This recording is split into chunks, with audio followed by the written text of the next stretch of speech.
All right. Shalom Ty to all the trail Torah tribes scattered abroad. To our Mishpachah Dallas Torah keepers, I want to give just all praises to the Most High for an opportunity to come before you quickly. We're going to be on here, hopefully, kind of briefly. This is a sort of starter topic that will possibly continue on Shabbat. This coming Shabbat, we will be hosting here in person here in the Dallas area. Uh, if you're listening right now, you ought to know where I live. If you don't, you can reach out to me pretty quickly and easily. My email address is Tony Katina dot Crenshaw. That's TonyCatina dot Crenshaw, CRENSHAW at Gmail. So if you or want to join us in person, we will be gathering in person this coming week. All praises to the Most High. So what we're gonna do is we're gonna read from kind of two texts tonight, and um, it's gonna be from the book of Haggai, and the other book is gonna be from Ezra, and we're gonna check in on Ezra at chapter 5. So um, I'm gonna do most of the reading this evening because it's just like I'm gonna just go kind of quick and do a talk about what we're reading. If anybody has something that they want to hop in, um, just kind of raise your hand and let me know what you're seeing. So without any targeted topic, like in terms of like a quote unquote um, conclusion of some sort. That's not my goal here. The goal this evening is for us to. There is something that I'm catching from this, and so I'm going to share those things as I get to them. So I'm just going to jump right in. This is going to read Haggai chapter 1 and chapter 2, but I'm going to stop at 1 and kind of fall over to Ezra. Thank you, Pete.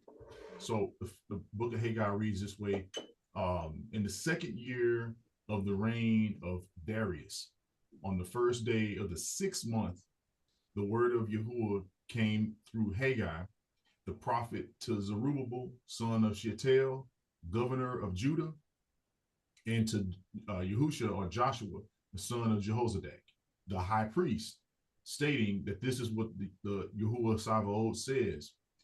These people say the time has not yet come to rebuild the house of Yahuwah. Then the word of Yahuwah came through Haggai, the prophet, saying, and you notice this is two different people speaking. That first word was very short, but that was not Haggai speaking. That was who? That should have been, it says the high priest, which would have been Yahusha, ben Jehozadak, right? So he said, these people say the time has not yet come to rebuild the house of Yahuwah. That's lacking some context because you want to see what it says in the book of Ezra. We'll go back over to that so you kind of understand how we got to that point. But let's just keep reading here. It says, then the word of Yahuwah came through Haggai, the prophet, saying, is it a time for you yourselves to live in your paneled houses while this house lies in ruins? Which house is he talking about? He's talking about his house. But let's keep reading. We'll see that. Now, this is what Yahuwah Sabaoth says. Consider carefully your ways. You have planted much, but harvested little. You eat, but never have enough. You drink, but never have your fill. You put on clothes, but never get warm. You earn wages to put into a pierced bag through, meaning a bag with a hole in it, right? Or as they say, pockets with a hole in it, right? That would be for us today. Verse 7, it says, this is what Yahuwah Sabaoth says. Consider carefully your ways. Go up unto the hills, bring down lumber, and build the house, so that I may take pleasure in it and be glorified, says Yahuwah. You expected much, but behold, it amounted to little. And what you brought home, I blew away. That's confusing, but we're going to come back to that because it's like, what? You're going to take pleasure and then you're going to blow the house away? It'll make sense here in a second, right? Because my house still lies in ruins. He's actually answering why he's blowing the house away. His house lies in ruin, while each of you is busy with his own house. Therefore, on account of you, the heavens have withheld their dew, and the earth has withheld its crops. I have summoned a drought on the fields and on the mountains, on the grain, new wine, and oil, and on whatever the grounds yield, on man and beast, and on all the labor of your hands. Whoa, man. Like, I want to say so much right here. Like, is that now how sometimes the as we say, the curses of Deuteronomy 28 show themselves literally in this way, like to where the money you're earning seems like it's just never enough. The the ways that you go about things, to go build things and to do stuff, and it seems just like it's just never enough. Like it's falling into a void. Like I don't know, like maybe the devourer is not being rebuked in your life. Sounds so familiar. So go ahead, Aki, you got your hand up. It sounds like Aki's saying, I'm telling you to build, right? But I'm also telling you that I'm going to put the kibosh on it until I say it's time for it to come up. Hallelujah. So one would even go so far as to say, where the scripture tells us that faith without works is dead. So this is an example of there may be just no faith in this thing. And we're going to find out if that's the case, right? I think you can already read that, because if you're doing something and you say you believe and you love the Most High, but yet his house is in ruins, his house is the thing that's not been paid attention to, and he's telling you to go carefully consider the way you do things, and then he's giving you instruction, but those instructions still lead you to sort of like something that's left wanting. You still don't have enough. You still have not built a house that is not lying in ruins, and he's blowing his own house down. No, that's not what's happening. He's actually placing a type of judgment upon you for you, I guess you would say, not doing things with faith, not trusting in him, not actually following him, not loving him, not showing him in everything that you do. So he says, consider carefully your ways. I'd be remiss by saying, like, it makes me think of the book of James, right? Where it talks about like not leaning to your own understanding, and all your ways, you're supposed to do what? Acknowledge him. So somewhere in this, maybe we weren't doing that. Maybe some ways today we are not doing that. We are literally just walking, just doing things, just making money, just cooking, just cleaning, just doing all that stuff. Yet we're finding ourselves always kind of coming up short. So I'm gonna pick back up at verse 12. We're still in chapter 1, verse 12, and it says, "Then Zerubbabel, son of Shealtiel, and Yahusha, son of Jehozadak, the high priest, as well as the remnant of the people, obeyed the voice of Yahuwah, or Elohim Yahuwah, right? The words of the prophet Haggai, because Yahuwah, our Elohim, or their Elohim, same thing, right, has sent him. So the people feared Yahuwah. What does it say about the fear of the Most High? It's the beginning of what? Knowledge of him, or is it wisdom? So that's when we began to fear him, when we started to hearing the words of the prophet who's declaring the word of the Most High. Haggai, the messenger of Yahuwah, delivered the message of Yahuwah to the people. And what does he say? He says, I am with you, declares Yahuwah. So I'm going to pause there for a second. If that's the message he brought, why did the people, our people, why did we then begin to fear him? When he's telling, the prophet's telling us that he's with us. I kind of want to hear from somebody just real quick before I move on. I think because they know when he with you, judgment comes with it.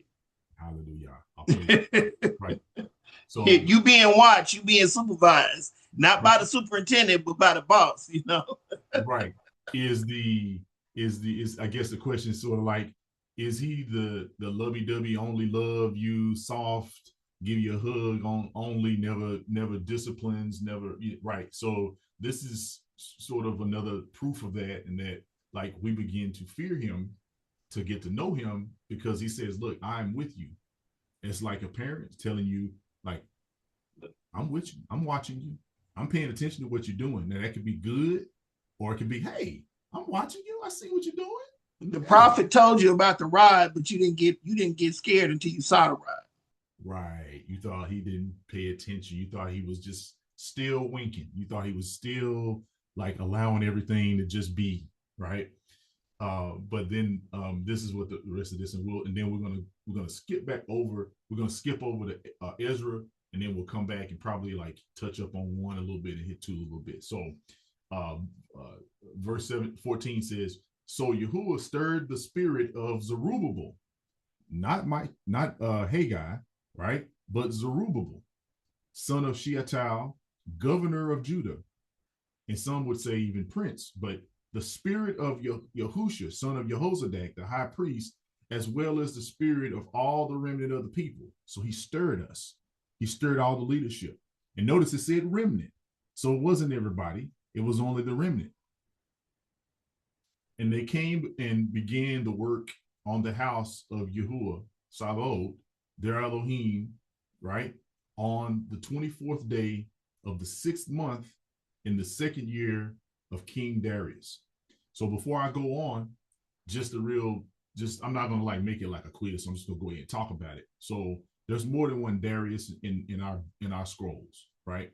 So this Darius is not the same Darius that was in the day of Daniel and the 3 Hebrew boys, and I think it was Zechariah, not Zechariah. It was one of the other prophets was the one that brought. I think it might have been Obadiah that brought the food to Daniel when he was in the lion's den. You can read it in the book of Obadiah, but I believe it's Obadiah. I think so. But so this is not that same Darius. That Darius, I think they knew him as Darius the Mede, right? He was of Media. He was Medes of the Medes, right? And still descendants, or you would still consider them like Persians, right? But that's a different Darius than this Darius. This guy's known as Darius the First, or some would call him Darius the Great. He's during the time, as you were seeing tonight, it's during Haggai's day and Ezra's day. So what we're reading now, and in order, by the way, this is the sort of the second full-on king for the Persians. And if you remember, like the interactions that Daniel had with that Darius, and previous to that, Nebuchadnezzar, who was the king of the Babylonians, right? I just want to kind of get your brain into understanding. So like we've been exiled, we've been in captivity, and what do we remember about Nebuchadnezzar? The dream and all of that. It's like, and then his dream tells him like, you ain't gonna be in charge for much longer. And then Darius comes along, Darius the Mede comes along and conquers him, and then Daniel is still part of that kingdom. And then you have in the lion's den, threw him in the lion's den, and he prevailed there. And then what he said, he sort of began to show favor to Daniel and some of us, if not all of us, but like he allowed for us to do some stuff. So like, let's hop over to Ezra 5, right? Anybody want to jump in before I start reading this? And be welcome to hop in. No, when you mentioned Nebuchadnezzar, I just thought Nebuchadnezzar the wild man. Yeah. Yep. The dude that's dreaming and asking people to do the impossible, and then he sends Daniel to literally do the impossible. All praises to the Most High. So this is Ezra.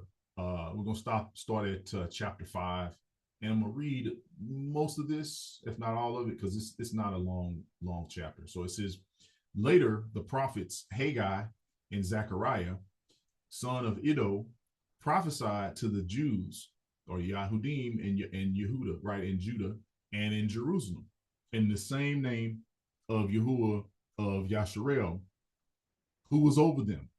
Then Zerubbabel, son of Shealtiel, and Yahusha, son of Jehozadak, rose up and began to rebuild the house of Yahuwah in Jerusalem. So did they just do this out of just, no, we just read, he prophesied and told them like, go and build, right? Go and rebuild some things. So just to be clear, You know, there's another rebuilding that you'll read about in the book of Nehemiah, right? And this is Ezra. So this is sort of the same thing, right? And one day, maybe this coming Shabbat, maybe we can talk about that aspect of like does this connect at all to Nehemiah and Ezra, right? We'll we'll look at that, right? But tonight we're just looking at what we're reading in the book of Ezra. So it says they rose and began to rebuild the house in Jerusalem, and the prophets of Yahuwah were with them, helping them. Didn't he literally say this was so beautiful? Scriptures tie in. He said he was with them. Who told him that? Haggai, right? But this is the book of Ezra.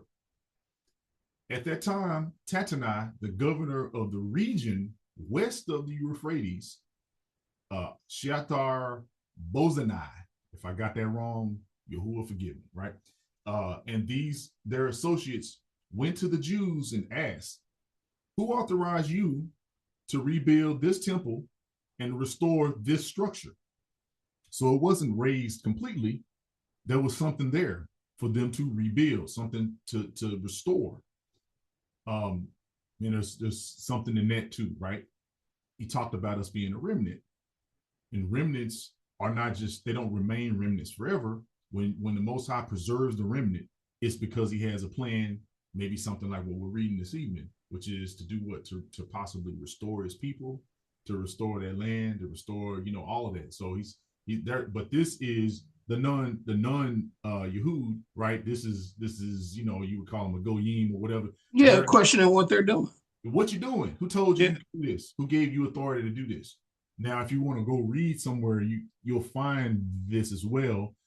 Book of Nehemiah, right? You'll read where some of this comes from, but this is giving you a little bit more. I think a lot more, like just kind of context around what's going on, how volatile the region is, who's in charge. Everybody's questioning things. So let's keep reading. It says, they also asked, meaning Tatanai, the governor, he's over the region west of Euphrates. So if I was having time, I pulled a map out and show you. So if it's west of Euphrates, if you remember the book of Genesis, it talks about where things are. Where was this? This is pretty close to what we consider or know to be possibly Judah, right? Or would that be Africa? Go check that out, right? So that's where he was governor over that. And they're asking two questions, right? Who authorized you to rebuild and restore the structure? What are the names of the men who are constructing this building? Why does that matter? Why is he asking about who the names of the men are constructing the building? You'll find that out a little bit here. But the eye of their Elohim was on the elders of the Yahuds, the Yahudim, right? They were paying attention to the elders so that they were not stopped until a report was sent to Darius and written instructions about the matter were returned. So they didn't do nothing. They just asked some questions, and they was a little uneasy about this. So they go back, and now we're going to see what the letter is from that dude. So this is not Yehud. This is a letter to Darius from the Tatanai, the governor, and those people, right? And so he says, this is the text, the letter that Tatanai, governor of the region west of Euphrates, Shetar Bozanai, and their associates, the officials in the region, sent to King Darius. The report they sent read as follows: to King Darius, all peace. Let it be known to the king that we went into the province of Yehud or Judah, to the great house of Elohim, Yahuwah. The people are rebuilding it with large stones and placing timbers in the wall. This work is being carried out diligently and is prospering in their hands. So we questioned the elders and asked, who authorized you to rebuild this temple and to restore the structure? We also asked for their names so that we could write down the names of their leaders for your information. That sounds like something that happened in the 60s. They wrote the names. The reason to tell. This is the CIA. Right, exactly. We're going to tell you, man, who these people are so you can get them. And this is the answer they returned. This is what we said. We are servants of Elohim, of the Shamayim and the Aharetz, the heavens and the earth. and we are rebuilding the temple that was built many years ago, which a great king of Israel built and completed. We know what we're talking about. If you don't, we get back to that, right? But since our fathers angered Yahuwah of Shamaim, he delivered them into the hand of Nebuchadnezzar, king of Babylon. So we did remember. And the Chaldean who destroyed this temple and carried away the people to Babylon. In the first year of his reign, however, King Cyrus of Babylon issued a decree to rebuild the house of Yahuwah. Huh? A non-Yahudim? We know King Cyrus. We got to go back and talk about who that might have been, but I think we know who it is, right? I just mentioned who it was. He also removed from the temple Babylon and the gold and the silver articles belonging to the house of Yahuwah, which Nebuchadnezzar had taken and carried there from the temple of Jerusalem. King Cyrus gave these articles to a man named Shezabah. Who do you think that is? Just think about what we just read. That's his Babylonian name, right? Shezbazzar. It's not Daniel. We know Daniel's Babylonian name was like Belshazzar or something like that, right? Whom he appointed governor, still appointing Yahudim as governors within their kingdom. Take these articles, put them in the temple of Jerusalem, and let the house of Yahuwah be rebuilt on its original site. Now think about who's telling them to do this. This is King Cyrus, one of the earlier sort of in between. Is he Babylonian? Is he Mede? Is he Persian? Right? But he's issuing a decree in that domain. So who is it? He a convert. He's a convert, exactly. So there's a problem here. There's a problem we have because you got a king who is fighting off people right now. By the way, we can get into that another time. When I'm talking about Darius, he's fighting off people, and within that's happening, he wants us to be his allies because we're the people, and they know that. They literally called. It says he's the Elohim of heaven. He's the great God, right? The house of the great God up there at 8, right up here. So there's some politics that are playing out here. So the rest of what he's saying down here, he starts talking about this guy named Shezbazzar, and he's using a Babylonian name while he's talking to a Persian king, because they pretty much had the same gods. The pantheon of gods are pretty much the same ones. So let's pick up at 16, because he told him that was his decree. So you're going to honor that or not? But this is where it says 16 says, so Shezbazzar came and laid the foundation of the house of Yahuwah in Jerusalem, and from that time until now it has been under construction, but it has not yet been completed. Finished. So they've been working on it. So if you can think about that book that I've been telling you to go read, that's what you see happening in there. And it's a whole lot of stuff in there where it's talking about like call back the people, restore the names of the tribes, all that kind of stuff. This is a really powerful story, and I think we need to pull it back together because it's in pieces, and this is some of the stuff I believe is hidden in plain sight. Now it's a process that went over a period of time. Yes, it's something that it wasn't like an overnight thing, because it wasn't overnight that everything got taken away from us. And when I say everything, I'm not talking about just the place that we called our city in Mount Zion and Jerusalem. This was a tearing down of generations. This is a tearing down of worship. This is a tearing down of like, what do you fear? Like, we feared him, and then it took what you just read in Haggai for us to get back to that. So here we are now, like we mean business now because we realize he mean business. He was like, I'm with you, but listen, I'll keep blowing this thing down. I'm not gonna let it actually prosper. But these people are noticing, he says, it's prospering. It's the building is being carried out diligently. Diligence is what? It's like a sign of that you're trying to get it right. You're following his commands on how big this should be, how heavy it should be, what materials you should be using. That's diligence. And then the rest of it is this prospering of your hands. I know that's what I want. I want him to prosper my hands. I want him to show me how to be diligent, right? And so part of that comes with this. Mm-hmm. the last of it says, now therefore, if it pleases the king, let a search be made of the royal archives in Babylon to see if King Cyrus did indeed issue a decree to rebuild the house of Yahuwah in Jerusalem. Then let the king send us his decision in this matter. So trust but verify. Right. So we just made up that name. We just over here doing something illegal, right? And I'll say some things to this that I see a parallel to. That is Tulsa, Rosewood. Yeah. You see some of the similarities. Leave us alone and let's do what we're gonna do. We're good. But then if they go search the archives, none of our people are there to see whether they found them and burned them and said he ain't never said nothing like that. Right. You ain't supposed to be on this land. Or they hit them. 40 acres of the mule, right? Yeah. Yeah.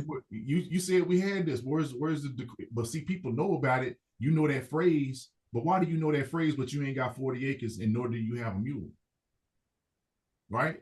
Help me with that, right? That sounds similar to what's going on here. It's cause like the curses are still happening. We didn't fear Yahuwah only. We started fearing them. We started being afraid of that whip. We started being afraid, like we were worried about the one that could kill the body, but not the soul as well. We started worrying about that person. Sure, they can kill us. They've been doing it. They're gonna keep trying. They're gonna keep doing it. But the problem there for them that they don't understand and you don't understand is that they can't take a soul. They can't kill the soul. They cannot kill the soul. And when you finally realize that, you'll realize that is why he says, love me with everything, including that soul, that spirit, right? When you do that, you begin to what? Fear him and get to know him. And then you start trusting him and you start taking him seriously and you start operating in a certain amount of diligence that is extremely powerful. So I can just tell you, like, I'm coming back to this, like, I don't want these things to be what's in my life, which is verse 5 of Haggai 1:5. It says, now this is what he says. He says, consider your ways. You've planted much and harvested little. I don't want that. I want the promises that he gave us in Genesis. I want the promises that he gave Moshe, right? In Exodus and parts of Genesis and other places. I want that. You should want that as well. It says you eat, but you never have enough. You're always hungry, right? You drink, but you never have your fill. You're always thirsty. And what is it that we thirst for? What is it that we hunger after? What is it that we're planting, but we can't get a good harvest from it, right? So it sounds like something needs to be reset back in order. And how do we get back to that? That's if my people who are called by my name would humble themselves and pray and turn from their wicked ways and seek my face, then from the Shamayim will I hear, right? And I'll do what? He says, talk about forgiving sins and healing lands. This is talking about lands. You get harvest from a land. You get what you drink from a land. You get what you eat from a land, from your cattle and your feed and your fowl that you're raising, right? You get your clothes. We build our clothes off of flaxseed a lot of times, right? Linens and different things like that. That comes out of the land. You earn wages to put them in a pierced bag. That's just keep it sound like Miss Rain, right? We came with a bunch of gold and lost all of it, gave it all away. So this sounds like then and even now, right? I'm gonna pause there for a sec, see if anybody got something they want to say. Actually, I'll just chime in and say, I agree. From the beginning, when you started reading, I was like, that could be today. So it's a good message. Yeah, hallelujah. I want to say what spurs this on is I was listening to somebody else teaching about getting back to repenting, having a repentive heart, to be contrite and broken before him. And that is when he hears you. And then what you do afterwards, if it's truly repentance, you're going to turn. And when you turn, it means you're not going to keep doing what you've been doing. And when we kept doing what we've been doing, that's when he says, I ain't rebuking the devourer. I'm gonna let him poke a hole in your pockets. You're gonna be constantly paying for bills. You're gonna be when will we get that promise where it says like we're gonna be the lender and not the borrower? When does that promise come to pass? When do we does he allow for us to be the head and not the tail and all that stuff that we be like, we get all like that about it? But we saying all that stuff, but it's not coming to pass. Why is it not coming to pass? It's not coming to pass because we're continuing to walk in the sin. We're continuing to fear man and what he can do to us, and these policies and changes in politics, and all those things. We just be like, well, I guess we're just gonna have to scrounge. We're gonna have to dig through the dirt. We're gonna have to keep on. We're gonna have to do this. We're gonna have to do that. But then the Most High sends a prophet to redeclare the things, his promises that have always been there.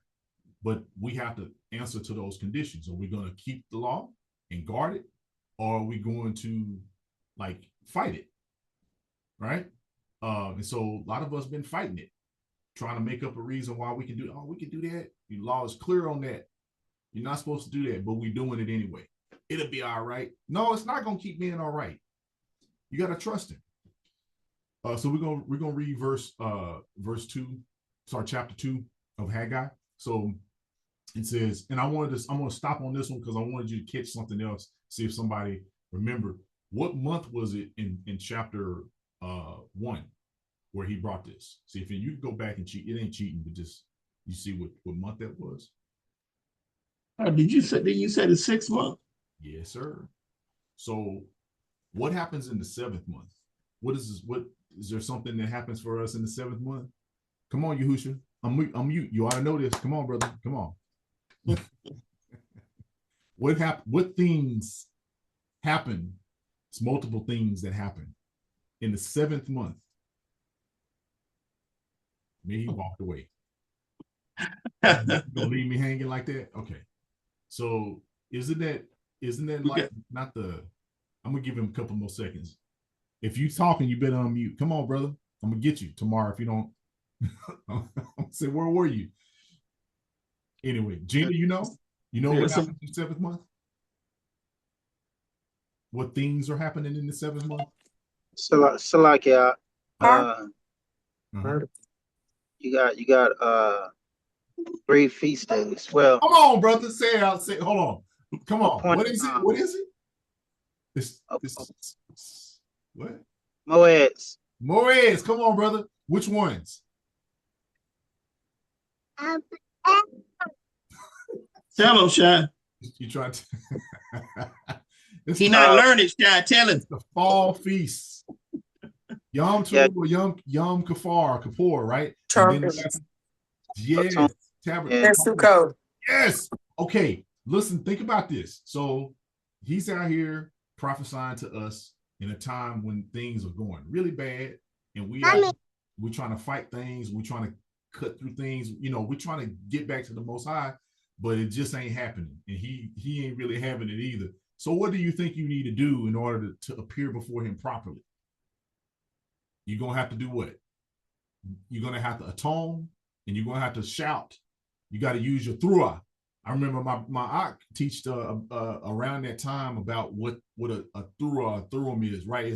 It's not just a horn. It's not just a shofar. It's your voice. It's the shout of a voice. It's the sound of a voice. It's the sound of a cry. It's a sound to bring you to attention, to catch your as you say, catch your ear. He says he inclines his ears on those that cry out to him. So you do what? You're going to him and saying, man, I done did some stuff wrong here. I want to atone, right, for my sin and any things that I have done to my own brothers that is causing me to keep me from you. He says, you got to gain a brother. Ain't that sound like some stuff that Yahushua Mashiach was talking about? Okay. So the first verse is happening the month before that. And what kind of stuff is being discussed? Maybe I just need to go back. Didn't I just told you, I just read what it said, right? He was telling you all the bad stuff. He was telling you all of the things that how it's not working out for you. He's telling you what as we say, oughts that he has with you. What things have you done to him to cause him to not hear you because you have not reconciled yourself with him? What things, right? What things does he say? He says it in 1 and down here in 10, I think it is. No, 9. Let's just read 9. It says, you expected much, but behold, it amounted to little. And what you brought home, I blew away. Why?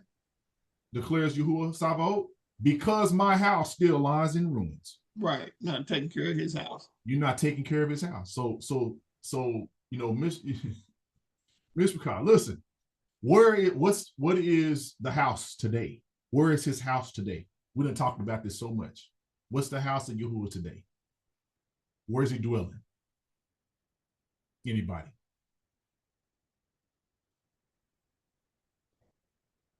In gatherings? Yes, he dwells among us in moeds, correct. But where is it? What is his house? What is considered his temple? What is considered his tabernacle today? His people. His people, your heart. He says, I'm not going to dwell in temples and tabernacles made by man's hands. He says we are the tabernacle. Remember that? We're the temple. We're that place. So let's talk about this real quick. Within us, thank you. So if you read this now, 9, I'm gonna read it again, and I'm gonna ask you, think about the house that lies in ruins. Is that you? Is that us? I think you could say sometimes yes. In fact, most of the time, the answer is yes. Many, we all have sinned and fallen short of his glory. Right? Torn down the ruins, right? Deuteronomy 28, the curses, as everybody always talks about. But we want to get to the blessing side. Haggai is literally sharing that both sides of this. This is what it's like. This is pretty much, this book is saying, I told you so. I told you so. If you keep these commandments, that you'll live and prosper in the land. If you don't go in the way and you don't follow what your forefathers told you and taught you about your Elohim, you would do what? You would be doing what? Planting much, gathering little, eating, never getting full. Wow, right? So let me read it one more time. You expected much, but behold, it amounted to little. And what you brought home, I blew away. Why? Declares Yahuwah Sabaoth, because my house still lies in ruins.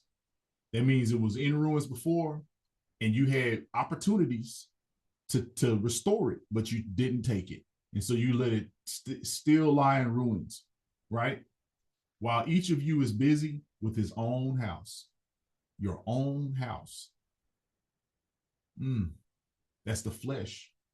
Your own house. We're worried about what we look like. We're worried about what we worried about ourselves. Oh, I'm getting bags around my eyes and, this, that, and I'm doing this, I'm doing that. I don't smell right. I don't look right. My clothes ain't good, this, that. He said, you worried about the outside. You worried about your house. And I'm trying to talk to you about my house.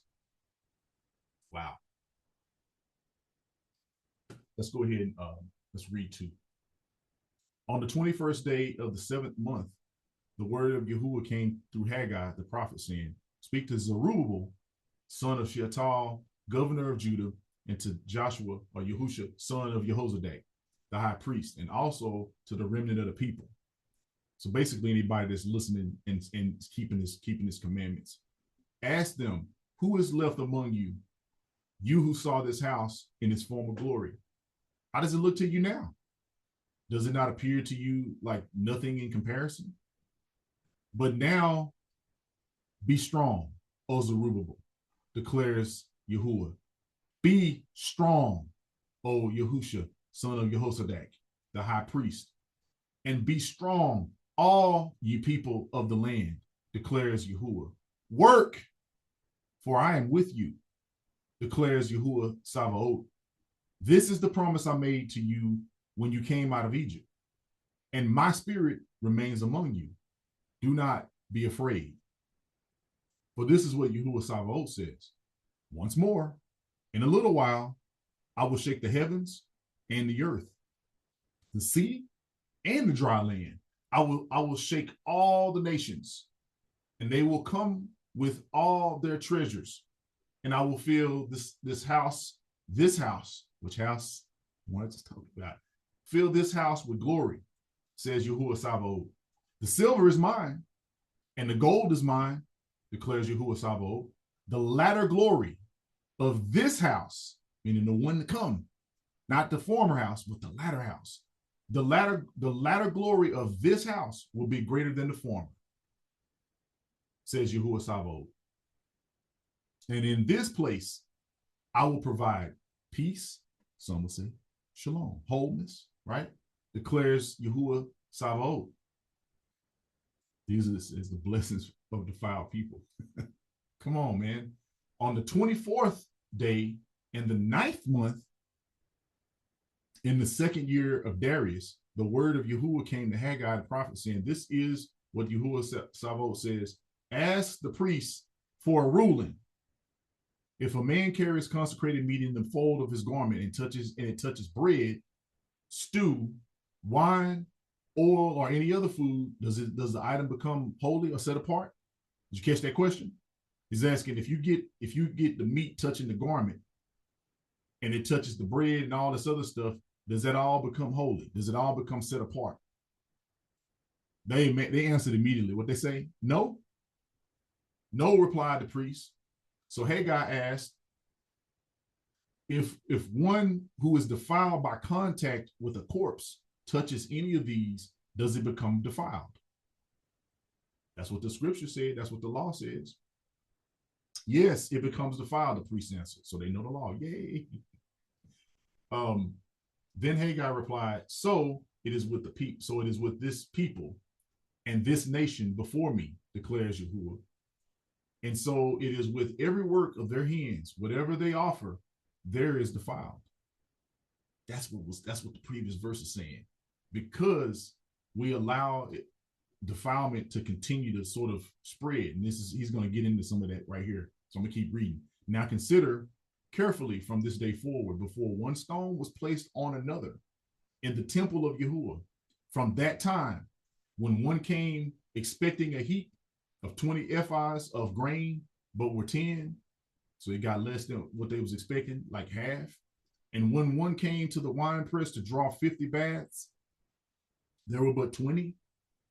I struck you, all the work of your hands, with blight, mildew, and hail, but you did not turn to me, declares Yahuwah. There he's telling you why he did it. Oh, he ain't fair. He ain't being fair. He was doing it to catch your attention because you was worried about getting that wine. You was worried about getting that grain, right? You was worried about all that stuff. And so he struck it. He blew it away. 18, continue carefully from this day forward with the 24th day of the 9th month. The day of foundation of Yahuwah's temple was laid. Consider carefully. Is there still seed in the barn? Notice he didn't say grain. He said seed. He said seed. The vine, the fig, the pomegranate, the olive tree have not yet yielded fruit. But from this day on, I will bless you. That's a promise. But what happened? What caused this to happen in between that time? They were a defiled people. What can remove the defilement off of the people? What can heal a land? What can forgive sin? Come on. So the blessing comes. 20. For the second time that day, the 24th day of the month, the word of Yahuwah came to Haggai, saying, tell Zerubbabel, governor of Judah, that I am about to shake the heavens and the earth. I will overdo what? Ooh, this part getting me excited. I'm gonna have to sit back and take a breath before I read that. Woo! He says he's gonna shake the heavens and the earth, and then this is how he says, this is how he describes. He says, I will overturn royal thrones and destroy the power of the kingdoms of the nations. I will overturn chariots and their riders. Horses and their riders will fall, each by the sword of his brother. On that day, declares Yahuwah Sabaoth, I will take you, my servant, Zerubbabel, son of Shealtiel, declares Yahuwah, and make you like my signet ring, for I have chosen you, declares Yahuwah Sabaoth. So he's looking at this leader and saying, I see you like the ring that I wear upon my hand. This is the Most High saying that about a man. Wow. So we got some time. I wanted to make sure I left a little time for us to kind of discuss this a little more if you want. If you got some questions, some comments that you want to make. What I am thinking about doing is want to maybe continue on this book a little bit more, pull in some more stuff from Nehemiah perhaps, look into some more of those verses over in Ezra. But there's some parallels that I didn't talk about this evening. I sort of hinted at some of them. Did anybody catch any of that, or anybody want to talk about it? If not, it's cool. We can save it for the Shabbat study and lesson if you want. But that's so I just wanted to bring that up. Oh, a couple of things that you touched on tonight was actually some of my thoughts over this past Shabbat after our conversation, and I just wanted to share that, as usual, the Most High gives you a blueprint, or people are always asking for signs and wonders or signals about what's going on in the present day. Mm-hmm. Because you must admit a lot of people are not interested in the history portion. They're seeking the scripture not to see where they came from, but more so where they at right now. And if they understand from the studying and gathering is that he's telling you what happened, what is happening, and what's about to happen. And once again, you've pointed out things that have happened, are currently happening, and what's about to happen. And you have to look at it in present time. You have to look at it in a macro sort of situation, meaning that he's telling you who the players of the rebuild are. You have to be able to identify those players and know if one of those are your roles, and get busy. Get busy. You might just be the remnant who's supposed to be paying attention and getting their hearts and their house in order, or you may be actually one of the builders who has a specific responsibility, not all the responsibility, but a specific responsibility. The second portion to my testimony this evening is that, for a long time I've been on the course of about who's who and where they come from and yada yada yada. But at the end of the day, it's this. It ain't about your color. It may have some things to do with your bloodline, but it ain't so much so about this flesh either. It's about your heart and who it belongs to and who you're gonna serve.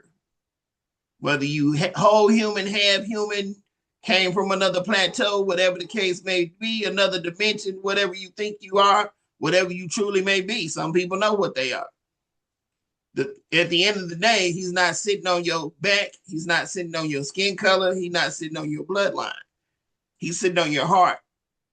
And you are not a flesh being. You are a soul. You are a spirit. And you're going to go back from whence you came. Your flesh is going to go back from whence it came, which is the earth, but your soul is going to go somewhere. And you want to make sure that you're dedicating and surrendering your soul to the right entity. Man, come on. That's beautiful. And that's what was guiding this. It's like I'm looking around and I'm paying attention to some things, as people online are starting to grow weary with this and bored with it because they didn't got, I guess they said they got to the good parts already, and they don't want, as we say, they don't want to eat their vegetables, right? They just want the sweet, the salty, the sour. But when it comes to having to eat something that might not have as much flavor, or it might be a little bit bitter, they don't want that. They just want the lamb, right? They want to eat the lamb. They don't want to eat the bitter herbs. They don't want to have to eat the matzah. They don't want to eat those things because it's like, it's not good enough. It's not good enough. Just give me that part. In fact, a lot of times people say, and I get it. I know what they mean by this, and I know what they mean. It's like they say, chew the meat, spit out the bones, right? Well, I know some people that eat the bones. I know some people that want the marrow out of that bone because of what it does for you, right? So, I feel like a lot of times Most High be giving me like warning lessons and stuff like that. But, and I'm laughing about it because it's tough.